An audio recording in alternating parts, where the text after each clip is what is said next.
Hi, everyone. My name is Tosin. I work at Kuda where I lead marketing. And yeah, we hosted this webinar with the good guys at Flutterwave. We're collaborating with them. Hi, Yewande. Hi, Aziz. And we just want to talk about, our experiences so far and how what we've learned on the job, really, because to be fair, we're doing something that people have not really done before in a way, right? And so we're learning as well. And we just wanted to share that and just wanted to talk to other people. And I know that we have really good marketing and product experts as well on the call. So yeah, let's make it interactive, as cliche as that sounds. I'll just start by giving a brief overview of Kuda, and then I'll move over to Yewande so she can talk about Flutterwave as well. So Kuda is the bank of the free. That's like our proud tagline. We're very proud of it. On every post, we're always like hashtag the bank of the free. And one of our aims is to basically make banking accessible and easy for all Africans. It doesn't have to be as rigid and as flexible as banking is. And I like to say people have a weird love-hate relationship with their bank, but like we Kuda, we really want people to we want to be as relatable as possible, right? We have really good features that I personally like. My personal favorite is free, because I feel like that's why I joined Kuda, to be honest, because I just needed the free transfers. And we have overdrafts, we have savings. I'll let Nusa talk about that later when he delves into product. Yeah, so that's pretty much it about me. I'm going to move the mic to Yewande now and have her introduce herself. Okay, thank you.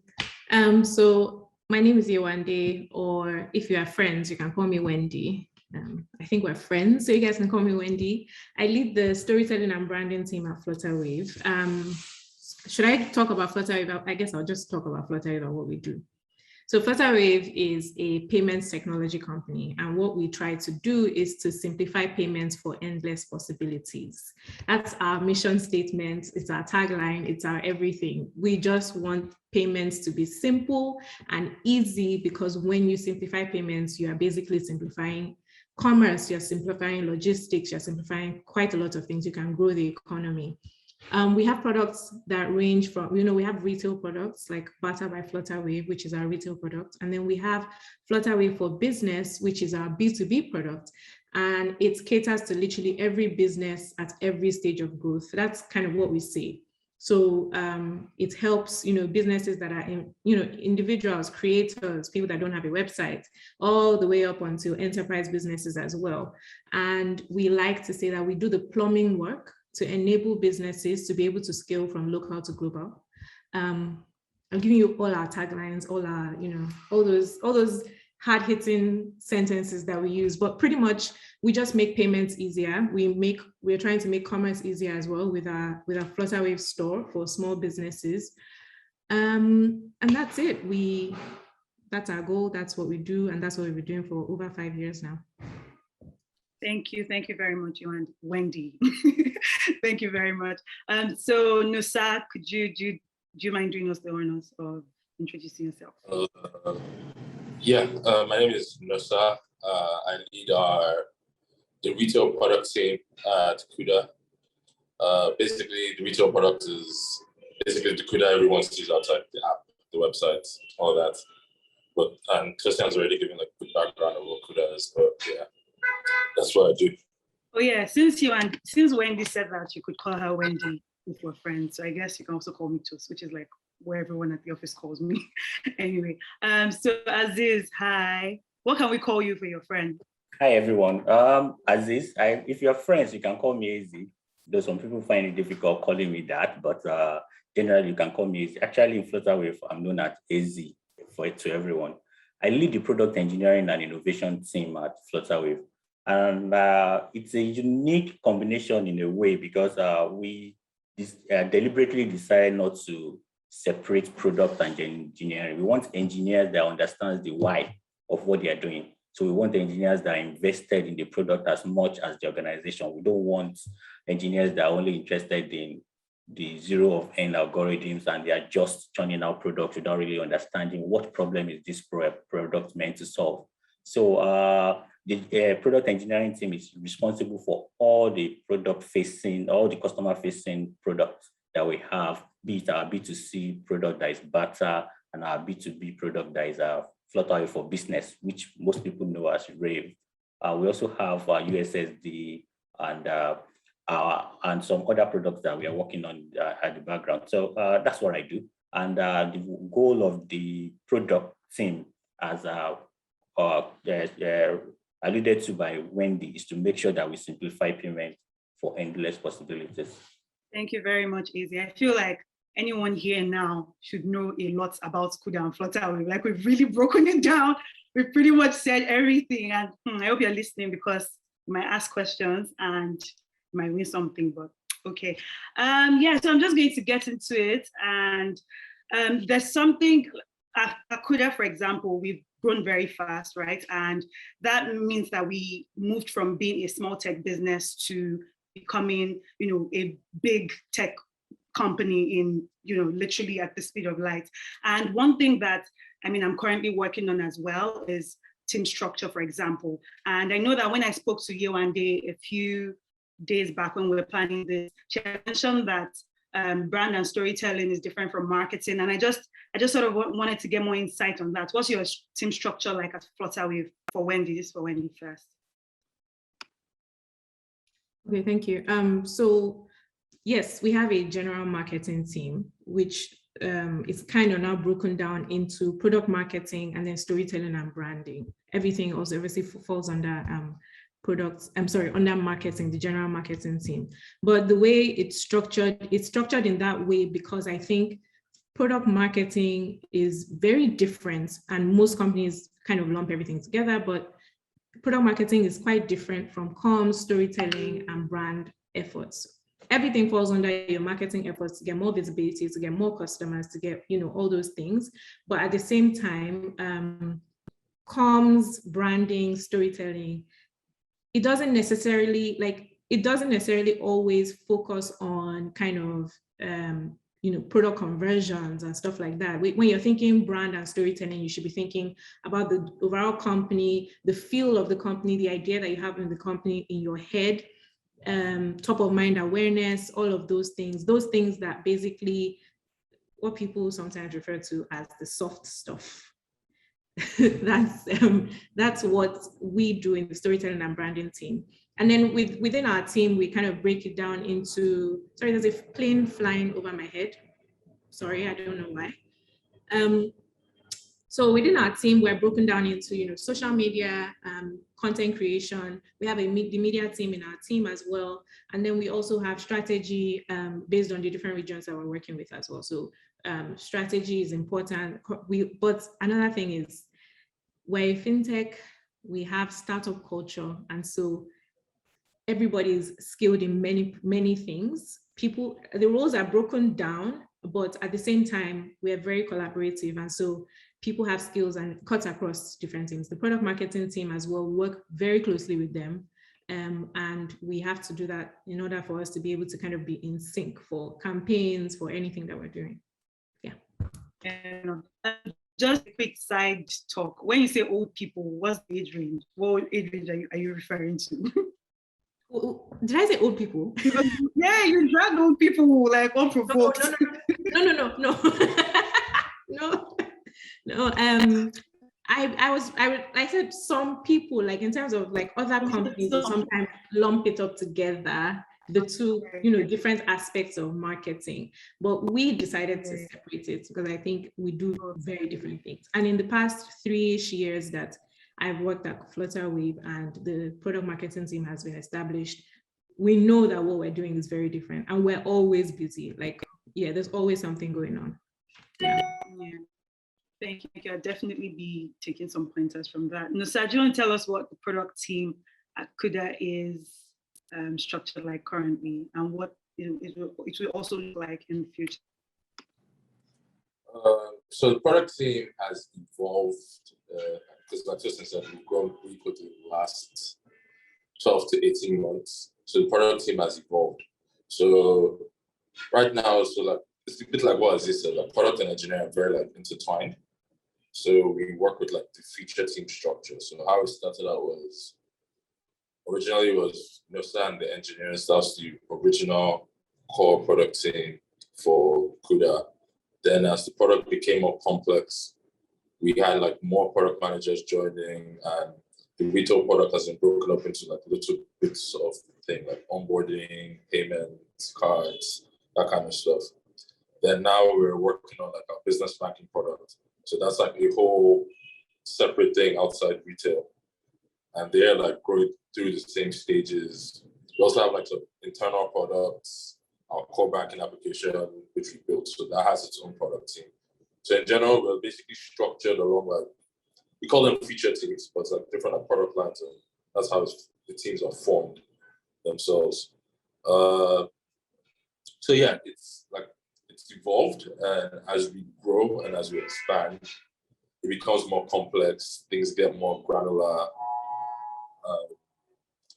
It goes from me maybe knowing everything that's happening, like maybe 2019, to me maybe not knowing like the finest detail, like what's is, that kind of thing. So as we've all grown with the company, and yeah, so it's gotten bigger and expanded, it's kind of become more dynamic. Okay, thank you, Musa. Tosin has dropped off. Technology is not working on our side, but I'm going to ask you the same exact question. How is the product team at Flutterwave, product and engineering team, how are they kind of, you spoke a little bit about it, but I don't know if you want to share more detail. The product engineering team at Flutterwave is structured around, we made it a lot simpler. Of course, like Musa also mentioned, it's evolved over time from a team of like 4 to a team of almost 120 now. And we decided to break it down into product-focused team. So each of the product has a team completely revolving around the product. They are responsible for decisions around the product, what makes the product tick. They can make decisions on what to do on the product, which features goes live. And it's really very compact. Basically, it's an agile team around the product. So, and then for the really, really big products, now we have feature focused team. So in a way, you have a big product that has sub-product under it, and you have each team dedicated to a sub-part of that product. So you have a self-contained, self-evolving team around each of the features. So in a way, it makes go-to-market faster, decision-making faster, and it makes the team responsible for making sure that everything within the product works. So you have engineers, QA, the product manager working together to decide and release features very fast and very quickly. Of course, as the team evolves and keeps growing, the dynamics will keep changing, but we see just following the same pattern as the team expands and more products gets released. Wendy, hi, let's talk about Big Brother. Last year, we both sponsored Big Brother, right? I mean, like, how was that for you? I have a very interesting question because I think your front-running product, if that's a thing, is B2B, right? And Big Brother is very mass market, right? So I'm trying to understand, I'm hoping you help me understand like what the strategy there was. Like, were you trying to push your B2C, or you wanted more people to know about the B2B? I'm just trying to get a feel. Yeah, so we actually wanted people to know specifically about a B2B product that we launched in 2020. Right, the Flutterwave Store was launched. It's basically an e-commerce platform that is free, that allows businesses to upload their inventory and sell online with payments already integrated as well. So we launched it because of the pandemic, because businesses were, they were closed, they were not able to open, and some of them had stuff that they needed to sell online and very quickly as well. So we decided that we were going to use, so the thing is, when you think about customers, or when you think about B2B versus B2C, the B2C guys that you're thinking about are also business owners many times, right? Like the customers, the consumers are also sometimes the Venn diagram of B2C and B2B. There is an overlap with that. And so we wanted to drive understanding of the product, but at the same time, we very much understood that while BBN is a pop culture, really consumer-focused platform, there is an intersection between the consumers who are watching it and they are the decision makers in their businesses as well, because Big Brother is very, very popular, right? Not just in Nigeria, but literally in so many countries. So when we decided to focus on Flutterwave Store, we figured that small businesses would really appreciate a platform that helps them sell online. There were businesses that were already using Flutterwave Store to sell online, right? And we wanted to showcase those businesses as well. We wanted to be able to help those businesses to get more visibility. So we shot ads and we decided I wanted to promote them. And we were not going to only tell the Flutterwave story, but we're going to tell the story of the businesses as well. So when you're dealing, I think, with small businesses, it's very much like there is an overlap, like I said, between B2B and B2C and that kind of audience brackets. And so we decided to do Flutterwave Store, which was quick, easy, and then specifically made during the pandemic year to help businesses with their pandemic issues. So yeah, that's the thinking, and that was what we considered before we decided to do BBN. Okay, thank you for that. I can see that Nonyola has a question, so I think you can just put the question in the chat section. Or I can see there's also a Q&A feature, so anyone you're more comfortable with would pick up from any of them. Yeah, so pretty much for Kuda, if you asked me, if I asked myself the same question, right, it was pretty, very straightforward. We wanted to get mass market awareness, and like Big Brother is the cheat sheet. Like, honestly, we're going to talk about traditional marketing with billboards and digital later, but I feel like with Big Brother is like you're getting both. You can convert these guys as well as you're getting mass markets, right? And that's why we did that. But for product, AZ, when you guys ran Big Brother last year, what did that look like? Did you see any spikes in Flutterwave Store? Do you think you met your target or you achieved your goal, basically? I'll say the goal was achieved, and that, of course, it brought more attention to that. The product was appropriate for the thing that is happening at that, which is the pandemic. A lot of businesses are stuck at home, and they really, really still need to make ends meet. And that happens to be the time when the Big Brother show was airing, and it was just at the right time, at the right moment, for the right product. So yes, there was a big uptake in even existing businesses that are not really using the Flutterwave Store. Went back and started activating the store feature on their dashboard, and then new businesses started signing up, and we see a lot of uptick on online transactions during and after the event. So yes, it was really, the target was met, and it achieved the goal and the purpose of sponsoring that particular event. Okay, thank you for that. Again, for Kuda, I feel like I could see, if you wanted us to, I could measure from like social media engagement, for example, that skyrocketed. Followers skyrocketed. People, in fact, our ad, I remember at that time, there was a kid that I really particularly liked that recited everything by heart, and I thought that was the cutest thing ever. But Nusa, from a product's point of view, backend, what did that look like for us? So for a product, I think what's it called? Big Brother was around the time where, when it started, we were just about to get locked down, if I remember correctly. I remember we left the office, maybe we had 60K, 70K customers. And post Big Brother, it's skyrocketed. Like, it's been non-stop ever since. Like, we're probably going to hit like 2 before the end of the month.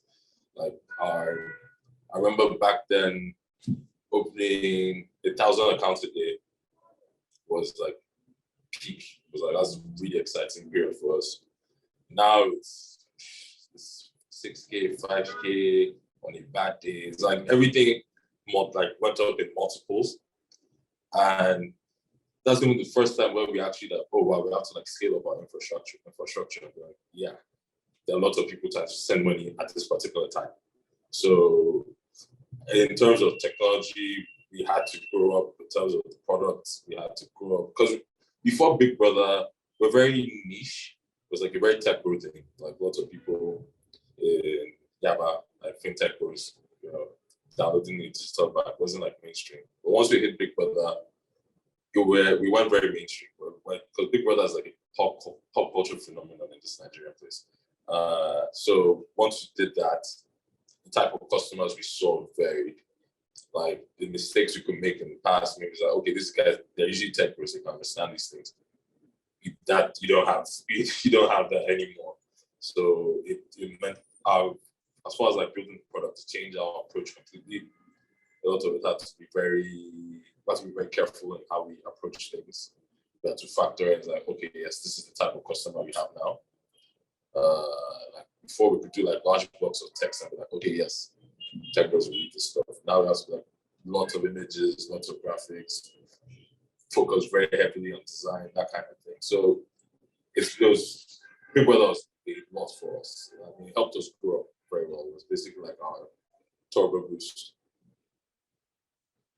Thank you, Nusa. And I'm going to come back to you, Wendy, with that question, because for me, the strategy that we used in sort of marketing for Big Brother, right, is we went full on pop culture. We went there where we had videos every week where we're talking about the characters. Like we literally went there, like whoever was, our audience would be like, whoever is handling Kuda marketing right now is watching Big Brother, because we were there. We knew everything. We had this show we used to do every week where it was like the roundup. So everything that happened the last week up until the Sunday night, we used to put it out on Monday mornings. So everything that happened up until Sunday night, it was updated on that video. So it was very obvious that we were watching it. We had, in fact, at some point, people were, well, not dragging, but almost dragging us in the comment section to say, why do you have faves? Why do you have, because it looks like we're supporting a few, and you're like, are you not a sponsor? Why are you supporting someone? You know, so what was your strategy for that in terms of marketing?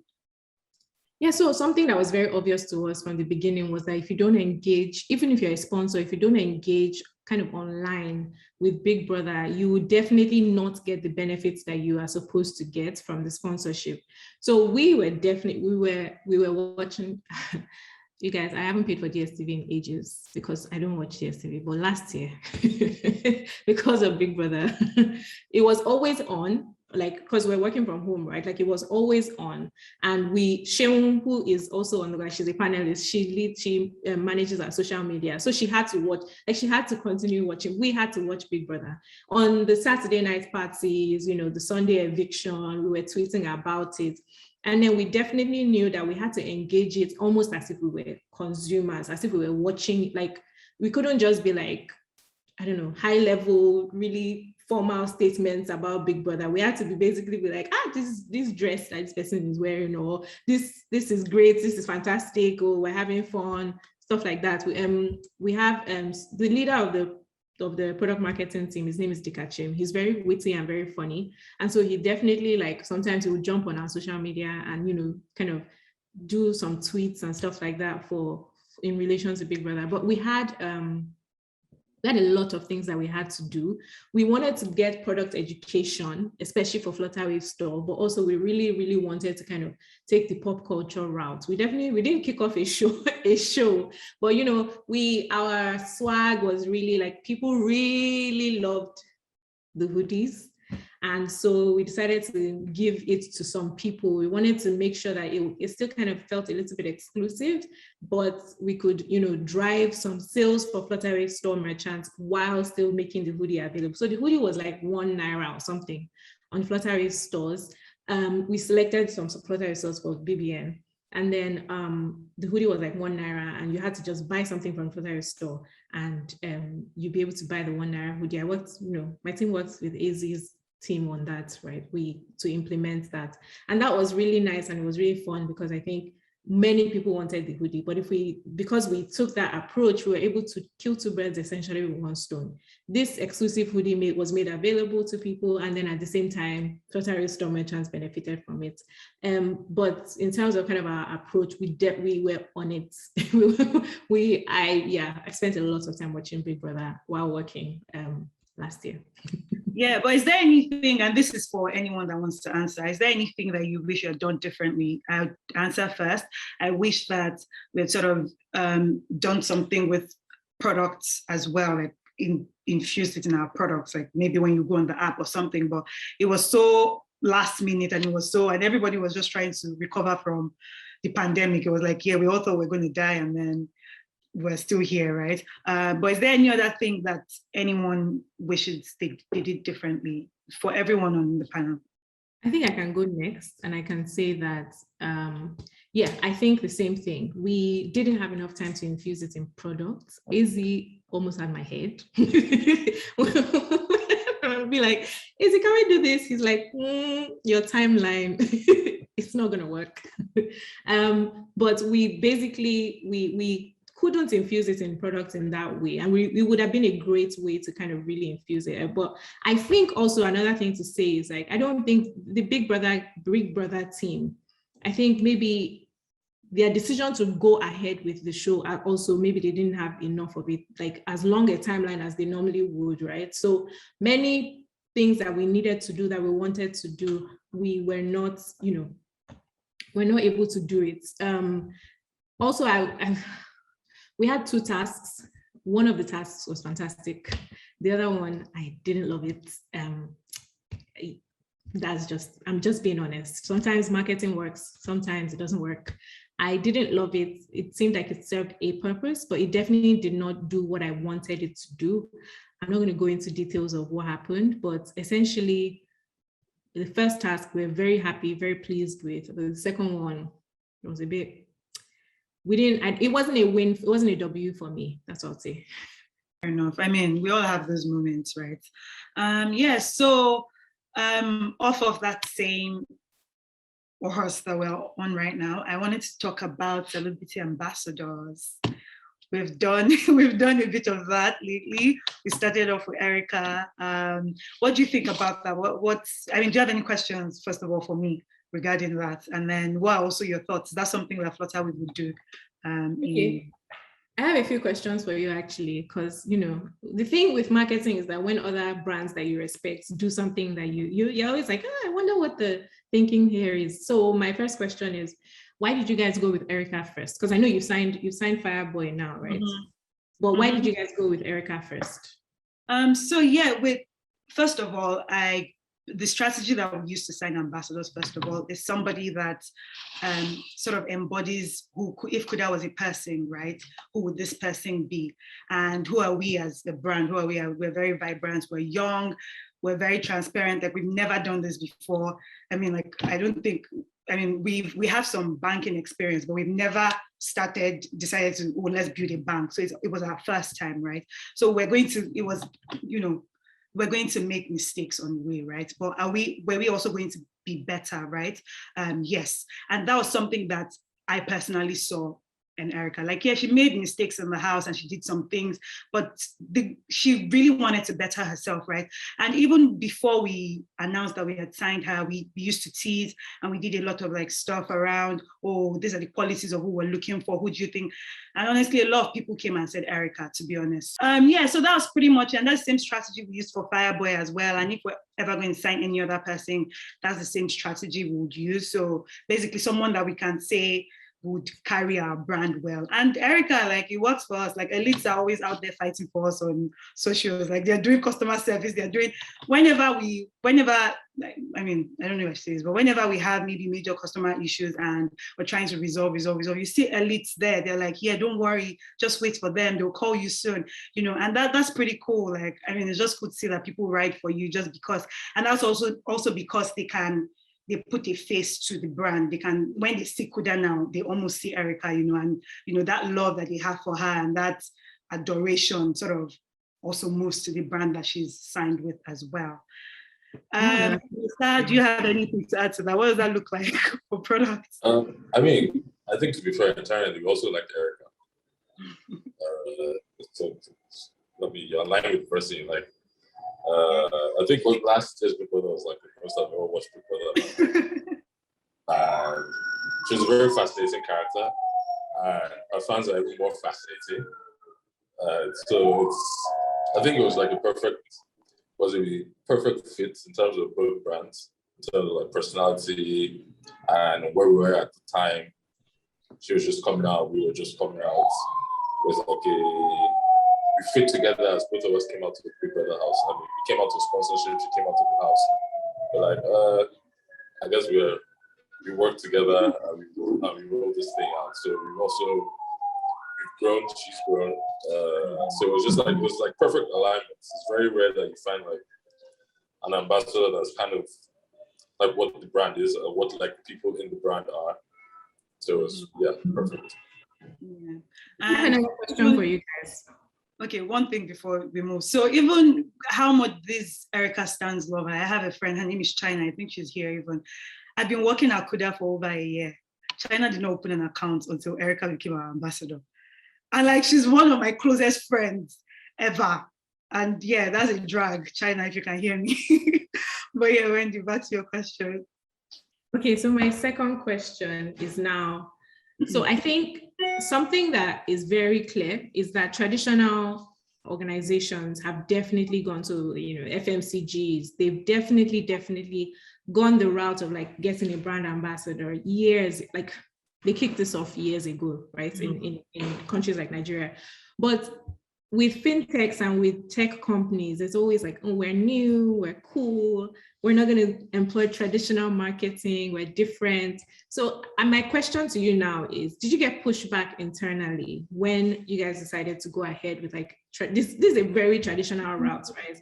And it's also a very FMCG type of, the brands that have brand ambassadors. So did you get pushback internally? And then what were the reasons that people were giving as well? I mean, when you say internally, right, from the people that would sign off to pay, no. But from the other icons in the house and, the other guys that are just like, yeah, no. I remember doing an onboarding earlier this year, and I had to go speak to some of the new staff to just brief them about marketing and stuff. And one of them, I was so sure this babe was an icon. She was just like, why did you sign Erika? When you signed Erika, I was like, I don't know. I'm not getting into stand. Yeah, exactly. That was my exact mood. I'm not getting into this with you. Please go and talk about it on Twitter. Leave me alone. But in terms of like the CEO and maybe the CMO at the time and guys that needed to sign, they liked her as well. So it was very easy. She was I feel like with Erika, a lot of people really liked her because she made such a big mistake, and it was like everybody, they were all writing her off, and it was just like, oh, we just really want to love on her, and that was really it. And there was not much of a pushback, although I remember that when I eventually told the other team head of departments and stuff, someone also said why Erika brought up something about the sickle cell thing with Lekon, but well, that was pretty much already done. Like, we signed on a very because it was kind of not easy to also get her on. So we weren't really talking about it until after we had signed, when we were sure. So it was already like, yeah, it was too late. So maybe when you want to do your marketing strategies, do it and then you tell them later. So even if there was a pushback, it doesn't really do anything. So yeah, Flutterwave, are you guys doing any brand ambassadors soon? Is that something that's on your, are you too cool for it? Is it too traditional for you? I would say that, so Flutterwave, we're very experimental. Like, Izzy can speak to this. We are very experimental in just about everything. And I think even with marketing, we've been very experimental as well, right? Mm-hmm. How many fintechs before last year were on Big Brother? The marketing things that we have done have been experimental. So I will say we are never going to rule out having a brand ambassador before we attempt it. Does that make sense? Like, we'll try. No, I think we're not going to rule out having a brand ambassador without trying it, because we try a lot of things and we learn fast, we learn quick, and if it doesn't work, we're on to the next thing, and we're going to see we're always iterating, always learning from our mistakes. So yeah, I wouldn't never say never. Flutterwave is very experimental, so yeah. I have my eyes on the ground. Okay, so I don't know if Nusa or Izzy has any question you want to ask each other first before we move to the final question on my agenda. Is there anything from there, Nusa, Izzy? Nothing from me. But... Okay. Well, this last question is pretty much open to everyone, because to be fair, it's something that everybody, people have differing opinions on, and very strong ones as well. And it's traditional mass market campaigns like radio, TV, billboards versus digital, right? So Wendy, I'll push this to you first. Which one? I know that digital is easier to convert, but I'm also of the opinion that if you want to go mass market, like there's only so many people you can reach on Twitter, and there's only so many people you can reach on Instagram, right? But I just want to hear your thoughts on that. And then we'll move to products, and they can maybe talk about what they think the products can get from like mass markets campaigns versus digital campaigns. Yeah, so I think my opinion is, and I think this is the shared sentiments within the team, my opinion is that you can't really just do digital, unfortunately, right?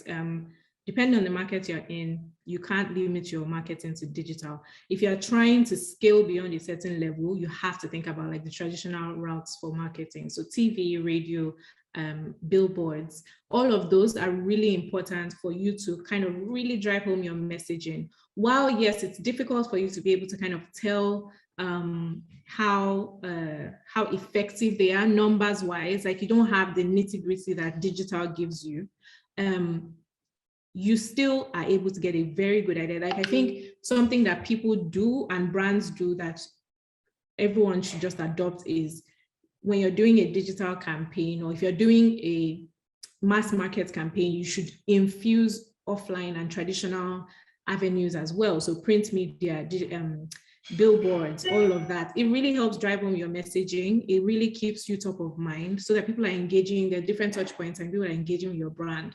While maybe you keep the conversion focused stuff to the online space so that you're really like, you're able to monitor and track and everything.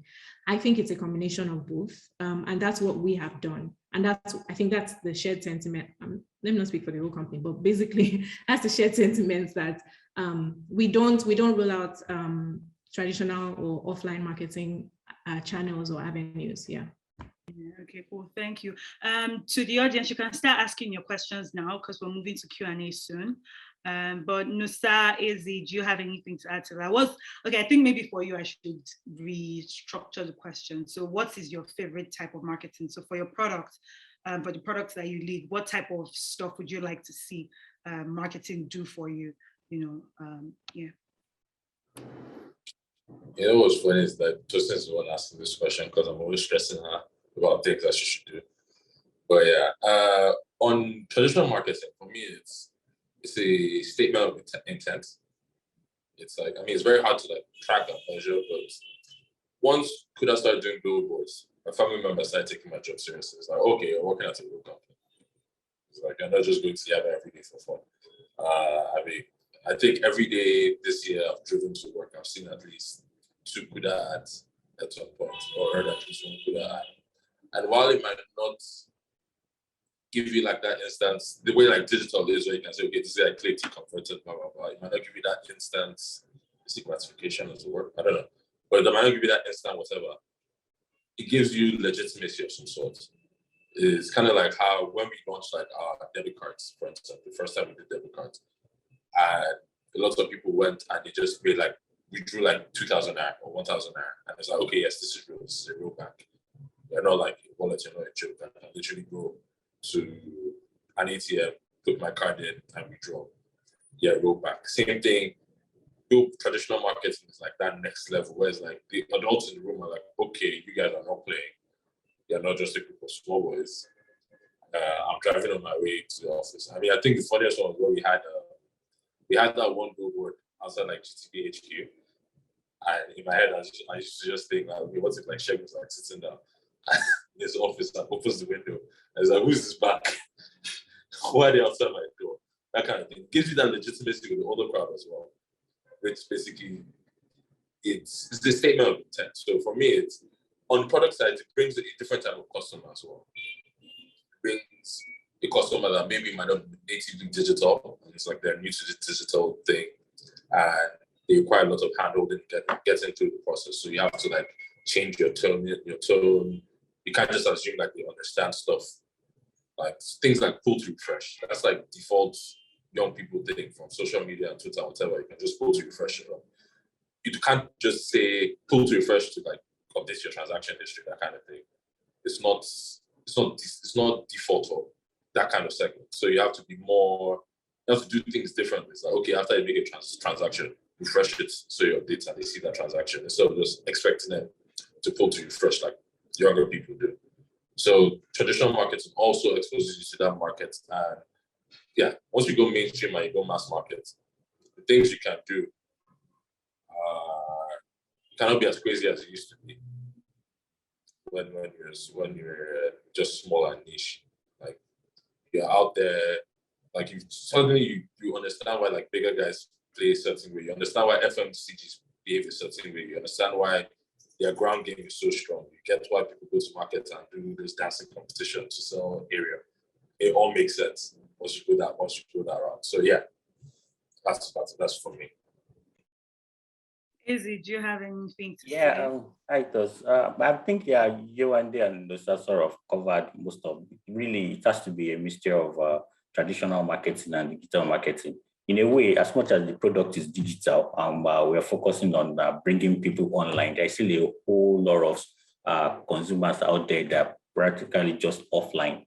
And so if you really want the product to grow, a lot of the customers that you're targeting are digital savvy, but if you focus marketing on that area, you are sort of limiting the audience you can reach. And meanwhile, there are a lot of people you can actually target your marketing to teach them how to come online and still convince them that online is most of the people that are refusing to transact digitally is probably fear and they are scared of losing their money, especially we are in fintech and it's all about money. People are very protective of their money. You can't target people that already understand that digital products are safe.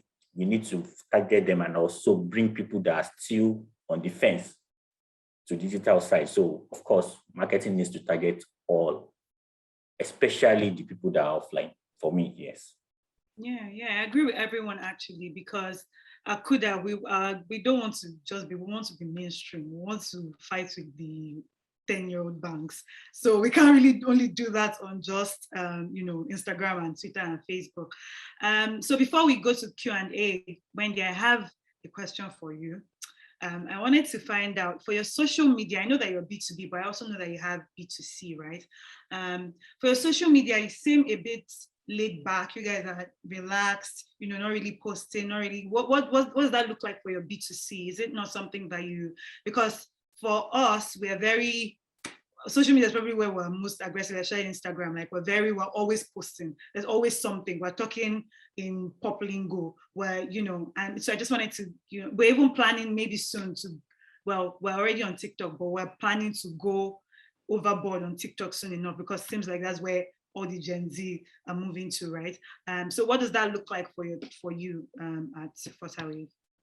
Yeah, so for social media, we really don't want, I don't know how to explain, we don't want to bombard, right? Especially for B2B products, like we understand that the audience for the B2B product are probably not spending as much time as the guys on the B2C product. And so in fact, for our B2C product, we're really overhauling like what our social media approach looks like. And we're taking, like you said, TikTok, we're taking that route of like pop culture, but that's for the B2C products. The B2B products, we try to keep it more high level. Another thing that I need to say is that obviously the main page, which houses B2B products, also is the brand page as well, right? Like it's the global brand page that we use. And we have some regional pages as well, but with that in mind, there's, like Nosa said, there's a lot at stake. The bigger you get, there's a lot more at stake. And so when we're trying to create content for social and figure out what needs to go on social media, we think in terms of what does it do for the brand, and we're thinking, partnerships, we're thinking visibility, we're thinking showcasing the people that use Flutterwave at the time, right? And then also the people of Flutterwave. Something that was very, very important for us was that we should give more visibility to the people that work at Flutterwave, because the people at Flutterwave are like our secret sauce. And prior to like 2018, I think there was not enough information about the people. Like people didn't really know who Flutterwave staff were. I think now it's different, right? Because you see them on our social media pages, we showcase them and everything. But that's our approach for the B2B products. But like I said, we're in the middle of planning like an overhaul of our B2C products social media pages, because we're taking the pop culture approach as well. And I think it's easier to do with a retail product, right, than it is with a B2B product, yeah. Okay, thank you. We have a few questions. So we'll start by taking them. I'm going to read out some of them. Hopefully we have enough time. But I think we have about 12 now. Yes. So would you say, this is from Bukola, and she's asking, or he's asking, I'm not sure, sorry. Would you say that the ROI from BBN was commensurable to the marketing spend? Yohan, did you want to take that? Yeah, I would say yes, absolutely. Yeah, same here as well. Because actually, I think, Yohan, what category did you sponsor? Because I think you were like maybe a level ahead in terms of category sponsorships. Do you know? It was just category. That's the name of the category sponsorship band. It was just category sponsor. Because I remember you had 2 tasks, but we only had one. Yeah, it was a category sponsorship. Okay, yeah. So yeah, from Nosa and Izzy, do you want to answer that? I'm guessing we will say yes, right? Yeah. Okay. Most definitely a yes from me. Yeah, I think it's what the ROI is worth the investment. Most definitely. Okay. Yeah. Yeah. Okay. The second question. My name is Kenneth from 1WORQ, and this is my question. What online and offline marketing channel would you advertise a startup organization to use? A startup typically is careful about spending, not enough funding. So what would you advise? I see how Kuda and Flutterwave use the BBN TV show. I'll start and then we can move to Wendy. I think for me, I'm very big on social media, first of all, because that was even part of the first things that we did before, we got some money and then we decided to go a bit more aggressive. But like social media is definitely, you first want them to know that they can trust your organization and then that you're cool. Well, that was what we did first, right? We're like, yeah, we're cool people. We're just like you, use us.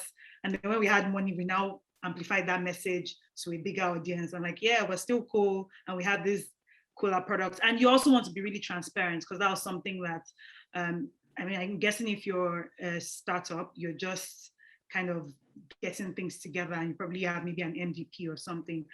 You just want people to know that as well. One thing that I know with older banks versus us is older banks, they're always trying to sugarcoat things. They don't want to tell you things as is. Like they have issues with their cards or something and they won't see anything, and that's something that we used to do a lot. So it became a thing where even our customers used to write for us. So when we had issues, they would say, oh yeah, don't worry, they'll be good, just because we had that messaging, we're cool, we're like you, we're trying to figure this thing out, we'll grow together. Yohan, did you have Wendy, do you have any answers to that? I pretty much agree with you. I would say that as a startup, if you're just starting out, you should definitely social media is low-hanging fruit. Sorry, the person just corrected you. It's one. Yeah, okay. Social media is low-hanging fruit. You should take advantage of social media, even if you don't like social media, right? Like do that first. And then the more you grow, like expand across different. So social media also, the transparency thing that Tosin said is very valid. You want your audience to feel like they're part of your community, because if they are with you from the beginning and if you really are transparent and you bring them in, they almost will be able to vouch for you in that way. Oh, Flutterwave wouldn't do this. They will message us about any downtimes that they have. They will send us an email about it. They will be updated. We'll be in the loop, that kind of thing. Those are the guys that will now use word of mouth to kind of bring other people on board, right? Like social media is the first thing. And then I would say for social media, consider influencer marketing for influencers that you really trust. That's another way to get word of mouth to a large group of people. That is relatively not as expensive as offline marketing, relatively. Yeah, thank you, Wendy. Nusa, do you have anything? I feel like you're going to say referral marketing. No, I want to definitely not referral. I don't like referrals, but that's personal. I'd say definitely heavy on social media. Because when you're a small startup, you really don't have money, so you have to use channels you own and try and optimize for virality. So the guys that are fast in America did the guys one-click checkout guys did something like that. The guys at Party Round as well did something like that, where you're more and you're not like your brand voice is not like a typical brand voice. It's very down to earth, very human, very engaging, always replying people, and then you kind of build up like a following of sorts. Like there's this thing what they call like building in public. where you're like giving people like real-time updates on, oh, we just tested transfers, it worked, look at proof, blah, blah, blah. And you're like carrying them on your journey as well. So lots of that kind of helps growing like your followership and growing your marketing when you're strapped for cash, because it's a channel you own, it's content you own, and all that stuff, versus paying for advertising or sponsoring Big Brother at that stage because you can. So knowing BBN is quite expensive, what was the major objective for your brands jumping on BBN, ROI or just awareness? And I'm just curious, compared to the spend, did the results achieved make sense? I think we've answered this one, but I guess, yeah. Money, you can answer, but I think we answered it. Okay, so it was a bit of both. We definitely did both awareness and return on investment. We did conversion-driven kind of techniques and tactics, and we also did just some awareness and product education, infuse that into the campaign as well.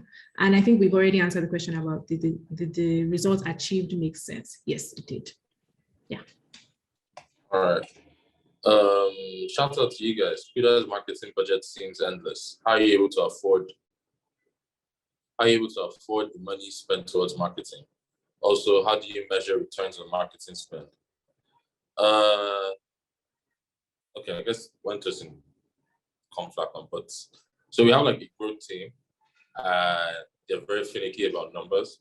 So it might look like you're spending money everywhere, but they measure the hell out of it. And the reason why it looks like marketing budget is endless is because we're always doing like different things, like running different experiments. If it doesn't work, nix it, go to the next one. Like we're almost in like we do Spotify, we've done Snapchat filters, just a bunch of like random different things. And it's always like quick moving. It's like, does it work? If it doesn't work, stop. If it doesn't work, stop. So that way, it looks like we're doing a lot at the same time because it's like high volume of activity. But there's a science to it that I cannot personally speak to.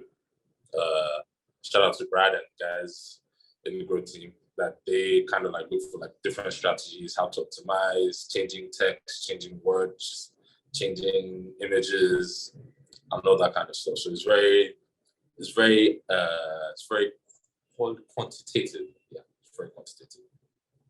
Yeah, and what Nusa said. Yeah.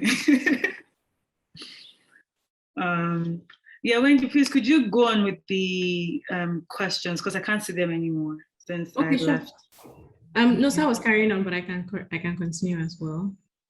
Tosin, maybe you want to answer this. What would you say is the most pivotal marketing strategy when driving a new fintech product?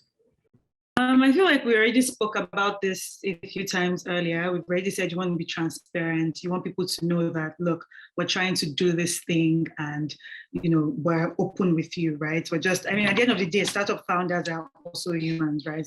And they're like, I could start the startup tomorrow, and I want people to see that, yeah, I'm doing this thing. You can trust me. For Kuda, I know we used to push our messaging a lot.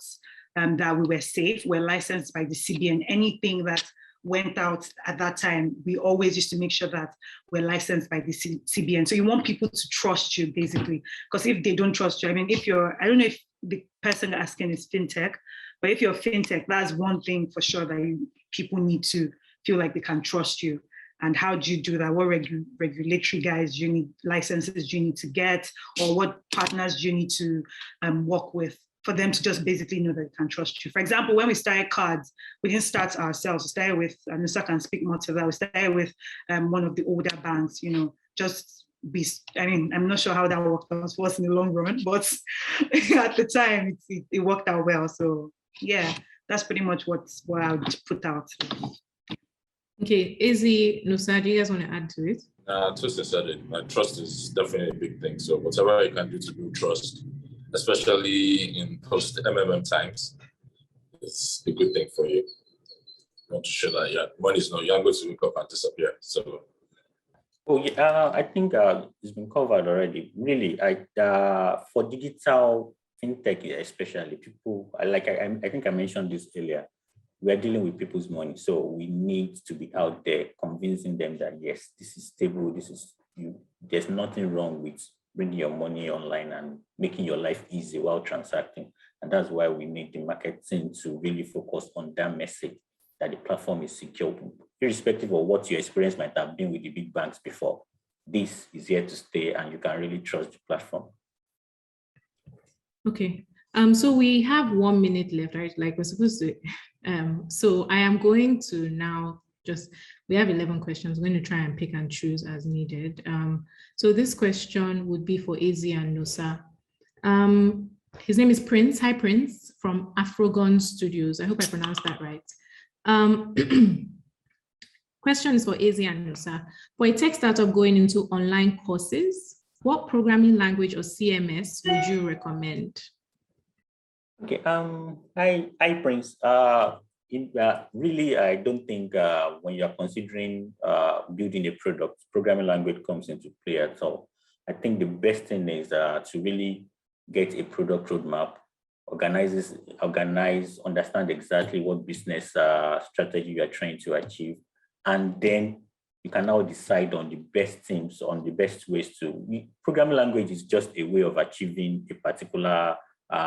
The basic thing is you should be able to articulate what you need to do, and then it will be easier for anyone to pick it up and implement in any programming language they choose, because you've already broken down the objective, which is why it's always important to carry along the engineering team when you are deciding on these things. Every stakeholder needs to input at the beginning, and that is why, well, like I mentioned earlier, the engineering team in Flutterwave is actually called product engineering team. You need to understand your product before you can build anything or build any feature. So I don't think programming language, of course, I'll say if I'm forced to choose, I'll say, of course, based on availability of engineers and resources in Nigeria, you probably will go with a JavaScript or a TypeScript. And then if you really don't want to reinvent the wheel, you can just pick an open source CMS, see the one that closely matches what you have outlined to achieve. I know you mentioned online courses, but that's in broad terms too general. There will be specific areas. Do you just want to offer, you want teachers to come and teach? Do you want to actually sell digital courses, or you just want for people to come subscribe? So there are a lot of features that we have to consider. And I think there are a lot of open source you can just pick, get people to modify for the tax at hand. Thank you. Nusa? Adrian probably said it all. To be fair, I'm the worst subject matter expert in this regard. I can't tell you what programming language to pick. But what I would recommend, I personally, like he said, I wouldn't marry myself to the tools you use, and marry yourself more to what you're trying to achieve. So that's I think that should be what your priority should be on. Like what's your end result, what you're trying to achieve? Because the tools come and go. You can always switch out. And you can always pick something based for like a quick MVP, or even do no code like on mobile or something. But understanding what exactly you're trying to achieve is like the most important thing, I would say. Yes. Awesome, thank you, Nusa. Yeah, we have limited time. So I'm going to skip the questions that we've already answered, just because we've already answered those questions. So the BB Niger questions were like, what are the lessons? I think we've addressed those already. So I am going to go to this question. Tosin, do you want to answer this? Are all your marketing materials done in-house, or do you guys use external ad agency partners? Which routes do you prefer? Thank you. Right. So most of our marketing is done in-house. We have the best guys, the design guys. We have an in-house videographer. We have motion graphics. But then there are bigger stuff. For example, when we want to shoot, especially for videos, right? I'm on mute, Uncle.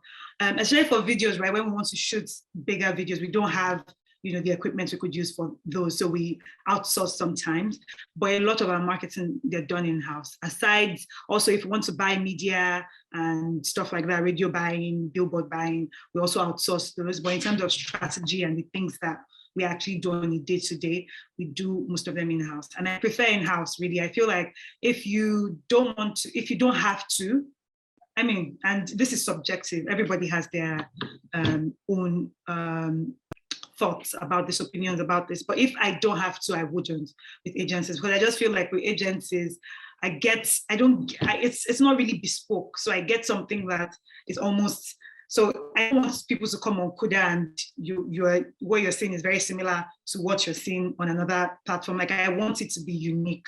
And I feel like an in-house team can do that. But then there are things I can do, for example, and I'll happily give those to agency. So it's a mix of both of them for me.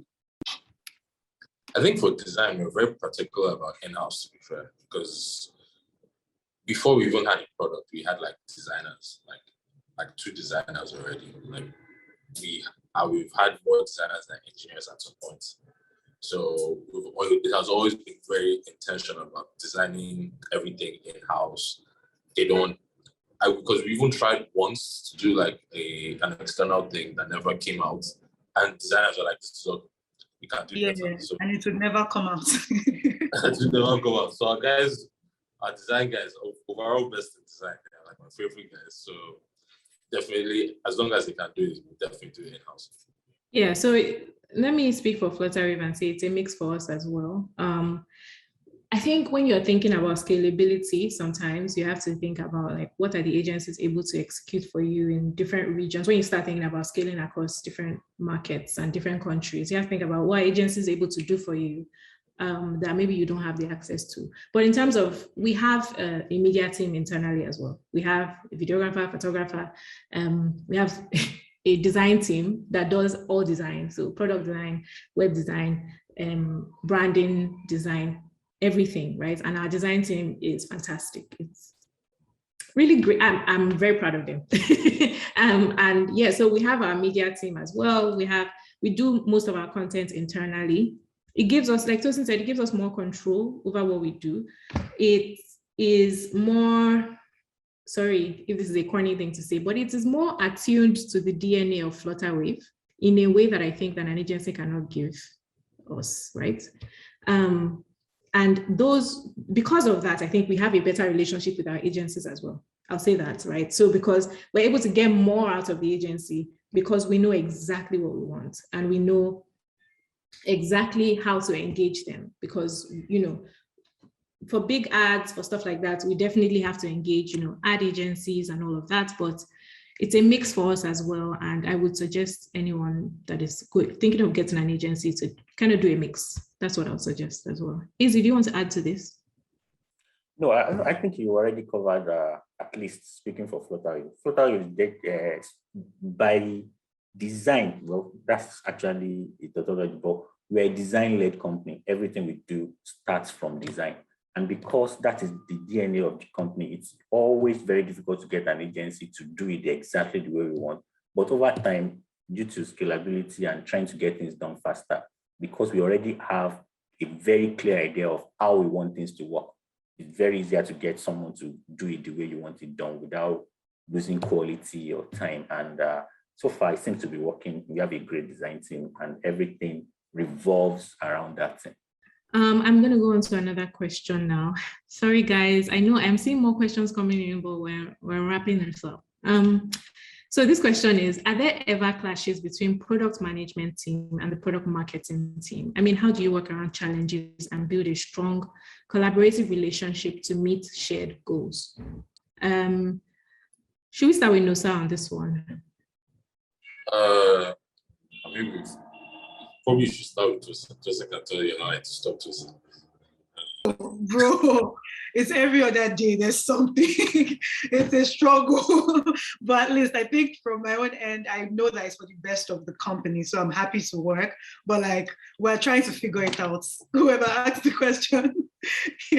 So yeah, it's because for me, it's like, apart from being cool, you must always be selling something.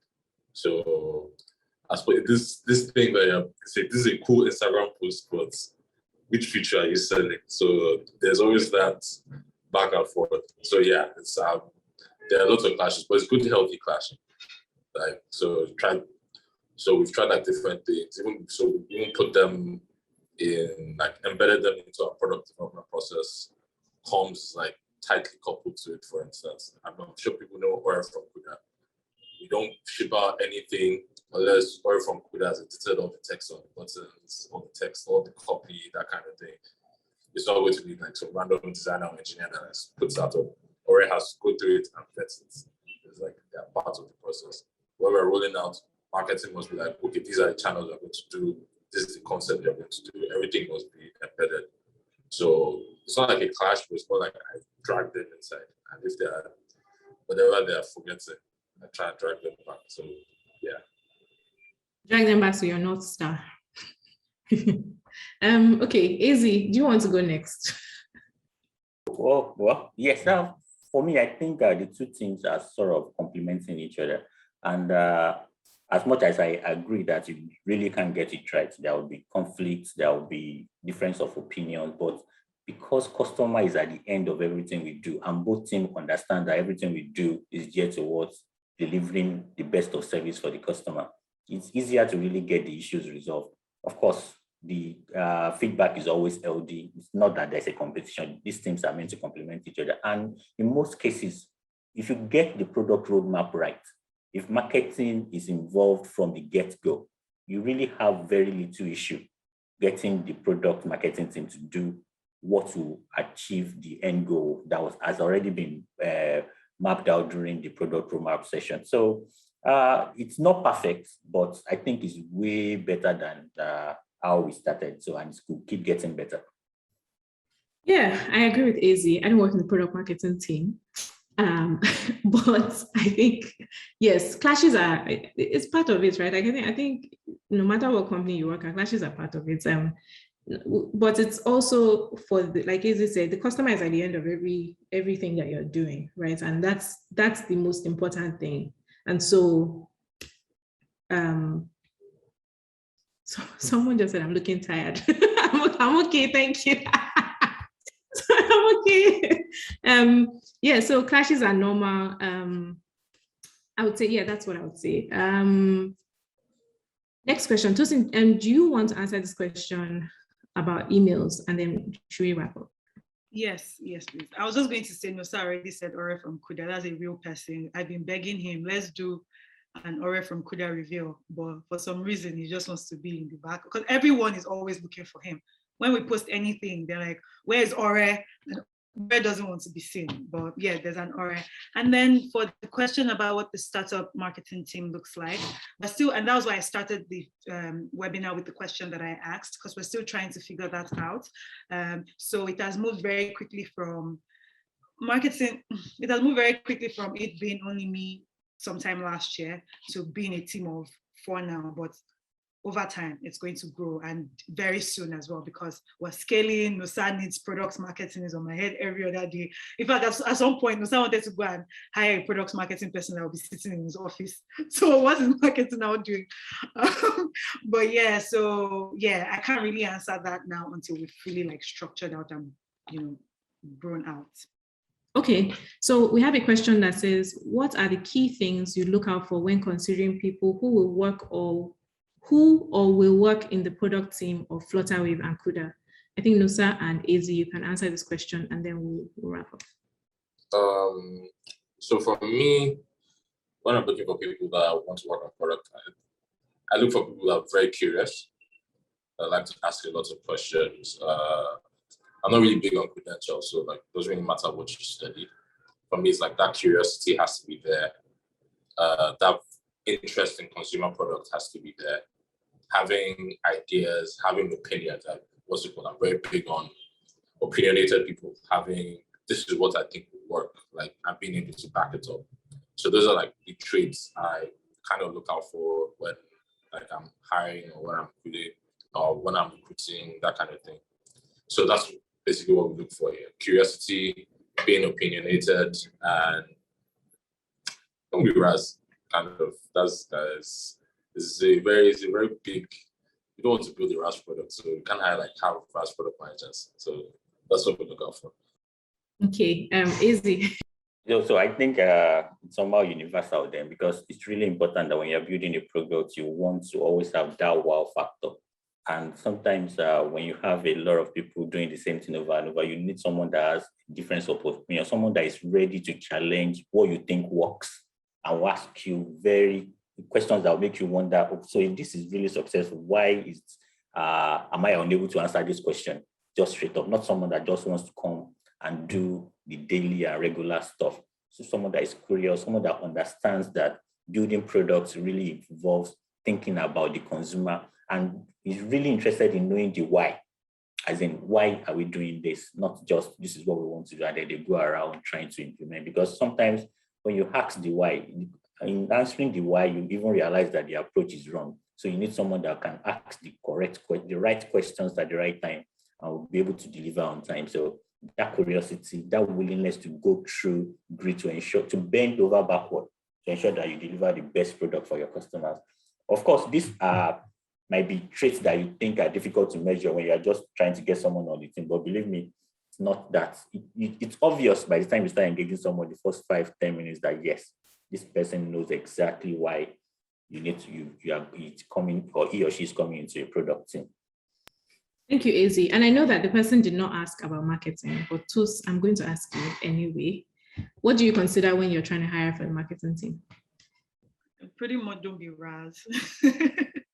That's pretty much it. But yeah, I mean, experience is definitely important when you're thinking about product marketing, for example, because that's a bit technical, right? So experience is important in marketing. Even recently, we recently hired for a social media team, and I mean, it was important that the person had done something similar as well, because something that I know in marketing is people always think it's easy. So everybody's just like, oh, everybody has their opinions. But it's like, when it's time to get the work done, that's where you know that it's actually not easy. It's like the work actually in executing. So it's important. I would also look at things that they've done, similar things that they've done in the past. If they've done things that I thought were cool, that would be cool as well to have them. So yeah, that's pretty much it. Experience, don't be Raz, willingness to learn, like just be open. Because even me, like I tell everyone my small time, I'm also learning. Like I've not done this before. Like I'm picking up things, and it's just my willingness to be able to, pick these things and try to apply them, and basically just be able to apply yourself to work really. Yeah, but we're a pretty good team, so none of that serious stuff. Yeah, thank you. So, I mean, I can speak for Flutterwave and say, from my team, for the branding and storytelling team, curiosity is very important, and curiosity about other brands as well. We try to look for brand nerds. That's a thing. It's just it helps you. I think if you pay attention to what other brands are doing, not necessarily so that you can drag them down or whatever, just for inspiration. I think curiosity is important. So being a brand nerd also fits into that kind of curiosity side of things. Experience is important as well. You don't necessarily have to be the most experienced. I think sometimes you can see the trade-off between somebody that is not experienced but has the kind of raw skills to so excel in a role versus someone who does not have the raw skills to excel in a role but also has so much experience, right? It depends on, I think, definitely depends on what you're hiring for. So within the marketing team, there's loads of roles available as well. But Tosi, I'm going to pass us over to you now so that you can round us up. Thank you so much. Thanks everyone again for your time, and thank you to the amazing panelists, Nusa, Aziz, Wendy. Thank you for your time as well. I don't know if anyone wants to say any more thank yous. But yeah, that's all from me.